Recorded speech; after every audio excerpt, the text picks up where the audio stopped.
He is as Chad can become, and every human should strive to be like him. Except for that stupid pink hair, who would even want that?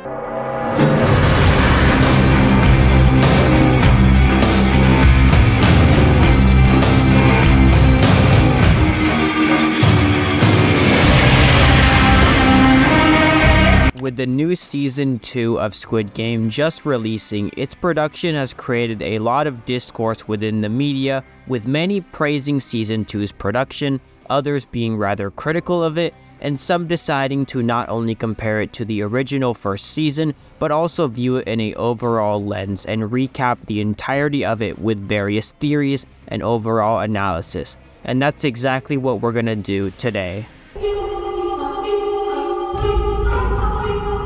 While many people have claimed that Squid Game is a so-called criticism towards capitalism, that theory is rather incorrect for the simple reason being that throughout the entirety of Season 1 and 2, not only are most of the players within Squid Game openly bashed for their poor making choices, which of course makes sense being that nobody forced any of these people to make any of the poor choices that led to them being in massive amounts of debt within their lives, but this game's inner hidden meaning and message comes with a very evident violation of humanitarian rights and fairness, but also a fake facade of consent being given towards the players, with this additionally helping to open up a major issue with higher powered officials taking advantage of lower ranking individuals through the usage of false pretenses, misuse of high-powered monetary and desperation values. And this can be seen rather evidently in a conversation that Gi Hun has with the recruiter.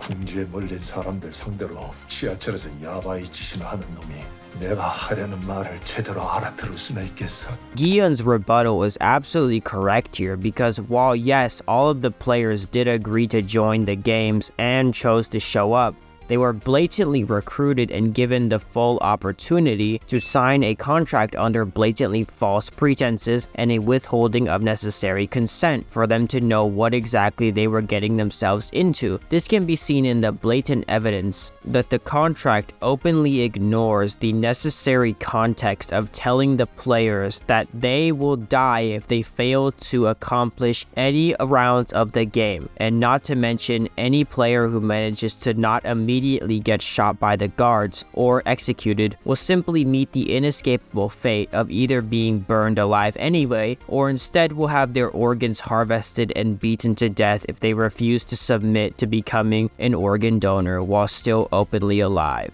근데 갑자기 좀비처럼 벌떡 일어나서 그 좀비 어떻게 됐어? 어떻게 되긴 뭐가 어떻게 돼? 내가 급한 대로. These various examples blatantly show how evident the system is not only an eradication of human rights, but also necessary context given towards the players, which of course can evidently be seen in the fact that the players are openly screaming and running away in sheer fear after they realize that the first game will indeed lead to their inevitable death if they fail to pass it.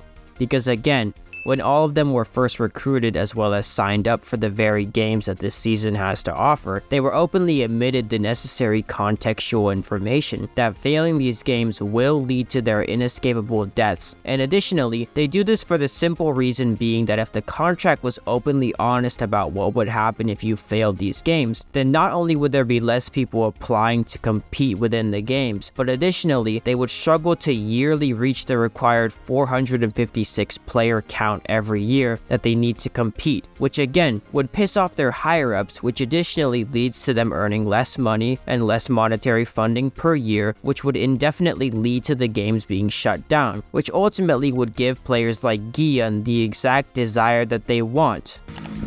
Can he really tell the difference? According to his file, he once had a job at a glass manufacturer. That's no fun. Let me adjust the settings.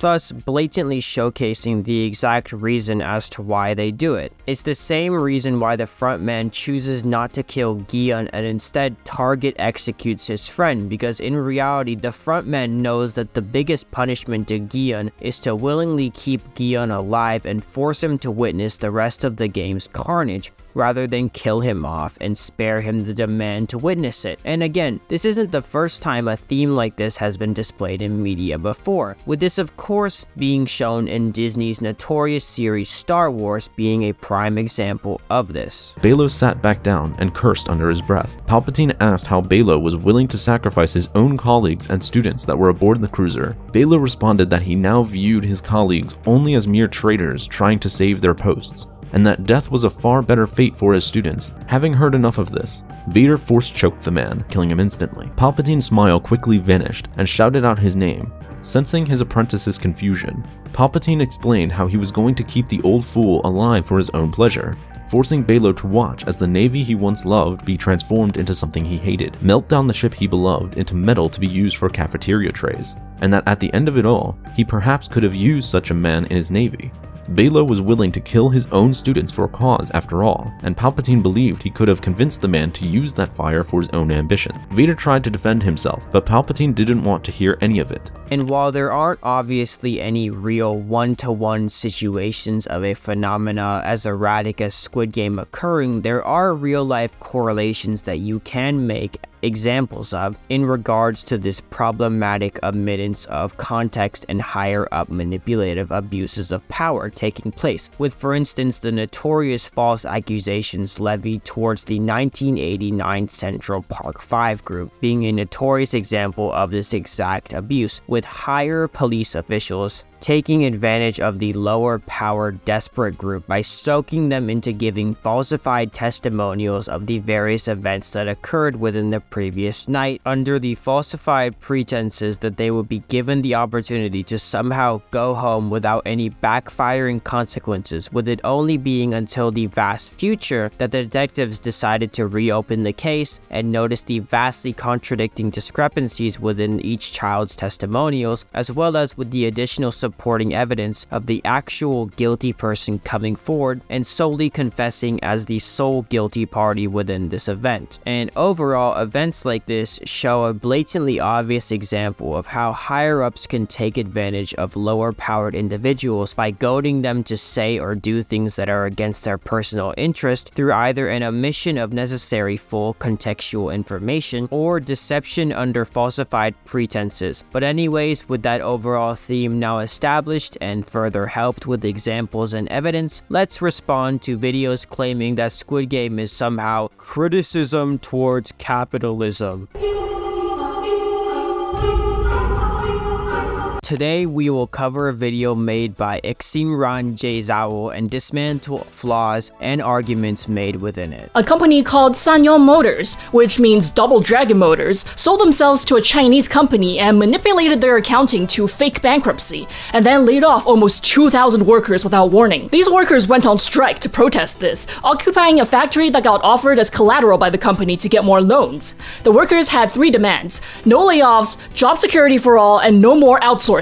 The company then cut off water and gas to the factory for a month and hired thugs to besiege it. 2,000 to 3,000 riot police also came attacking with tear gas and helicopters. The workers fought back with makeshift slingshots and Molotov cocktails. First of all, Gi Hun's protest got blatantly violent, which is why law enforcement came in and applied force, which again is completely valid when a peaceful protest goes violent. Occupying a factory that got offered as collateral by the company to get more loans. When a peaceful rally becomes a riot, that's when law enforcement is allowed to fight back, because at that point you are threatening the safety of yourself and others. Additionally, him witnessing this person die in front of him doesn't excuse any of the bad actions he does in the future. If I get robbed from someone on the street, that doesn't make it okay for me to go and steal from someone else out in public. Like, what? The workers fought back with makeshift slingshots and Molotov cocktails. This was a violent battle over job security. Hold it. Run that back. Wait a minute.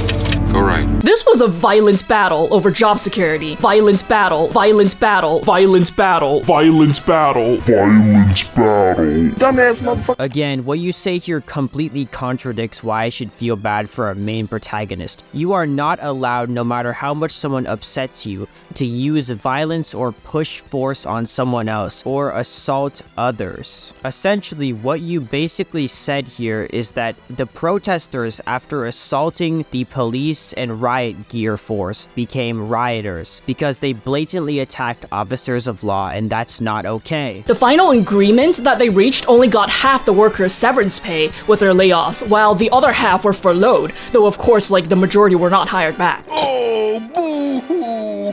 Let me play a sad song for you on the world's smallest violin.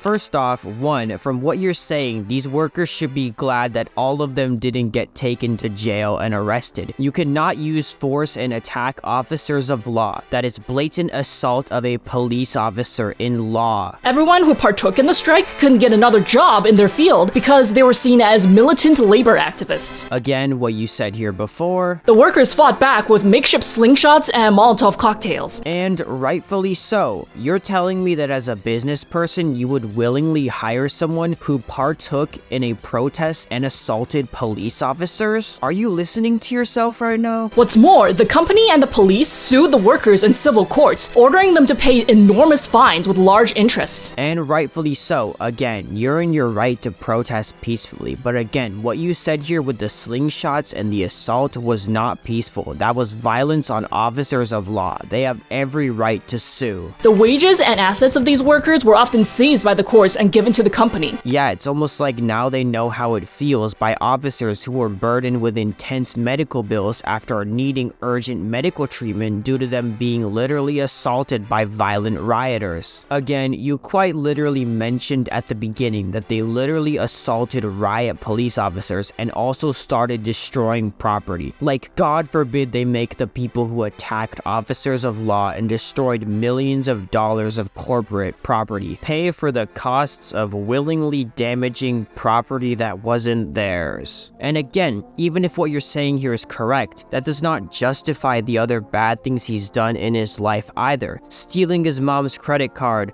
this isn't okay. And if you take this backstory into account, you would realize it's truly not his fault that his life ended up the way it did. He was playing by the rules of society. Please tell me when assaulting a police officer is playing by the rules. Again, this still wouldn't justify any of the bad things that he did later on in his life. Again, as one of the most important peaceful protesters once said, hate cannot eliminate hate. Only love can do that. Responding to hate with more hate does nothing. Fighting fire with fire does nothing. It simply burns everyone to the ground. To me, the most unnerving thing about Squid Game is the thought of how many people we each personally know who would risk their lives to join a competition like this. First of all, in Season 1 and even in Season 2, a majority of the people who joined the game were stripped of the necessary context to know what would happen if they were to lose the games, and that it would lead to their lives being taken away. This is quite literally expressed in Red Light, Green Light, when a majority of the people who didn't know that failing the games would kill them literally scream to death and run away for their lives for the sheer fear of knowing this, only to then be shot due to them failing by technicality. Again, as I said before, this is not an example of capitalist criticism. This criticism has to do with the omittance of necessary context and manipulation of consent being delivered towards the very people that signed up. The point isn't that these people were signed up to do a Hunger Games-like fight to the death. It's the fact that when signing up, they were omitted the necessary context of being told that if they fail a mission, they will end up dying. As I said before, that's literally why a majority of people in Season 1 and Season 2 run for their lives in sheer fear after knowing that failing these games will cause them to die. This has nothing to do with capitalism or anything like that. This has to do with consent and the manipulation of context to get people to sign things that aren't in their best interest. The rest of what Jay says isn't incorrect. I don't necessarily disagree with it. Jay is correct in saying that these people did willingly come back. Again, the problem is that their context and necessary consent to do it at the beginning was openly violated, and them having it now doesn't really justify that or make it right. That would be like if someone took money from someone and then when questioned by the other person about it, they then automatically went, well, I asked if it was okay later on. Like, it doesn't matter. You still violated this person's rights and consent by not immediately getting all the confirmation and telling them all the necessary information that they needed at the beginning, and telling them later on, or them finding out about it later on and then being okay with it doesn't make it acceptable, because them not knowing the information about it from the start isn't okay, as that literally falls in the definition of a violation of trust and humanitarian rights. But anyways, that all said, let's just close this video off.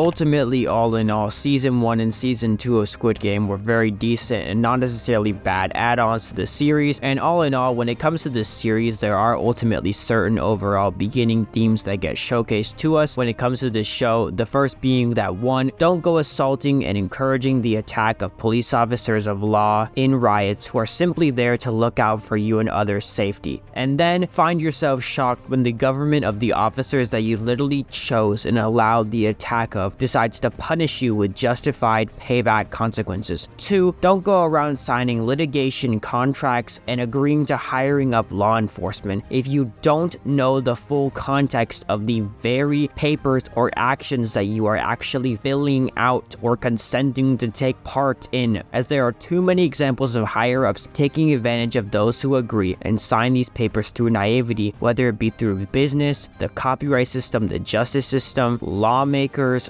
law enforcement, police, and even in the engineering world. That happened all the time due to people's naivety of them trusting and assuming goodwill in their intentions when they have absolutely no reason to do so. And ultimately, all in all, with all of that being settled, that's all I really gotta say. I'm just gonna close this video off. Thank you guys for watching this video and for blowing up my last video. Y'all are amazing. I hope this video plans to do the same, even though it's not VivziePop related, but if it does, then y'all are amazing. But with that being said, I'll see you guys next time. Peace.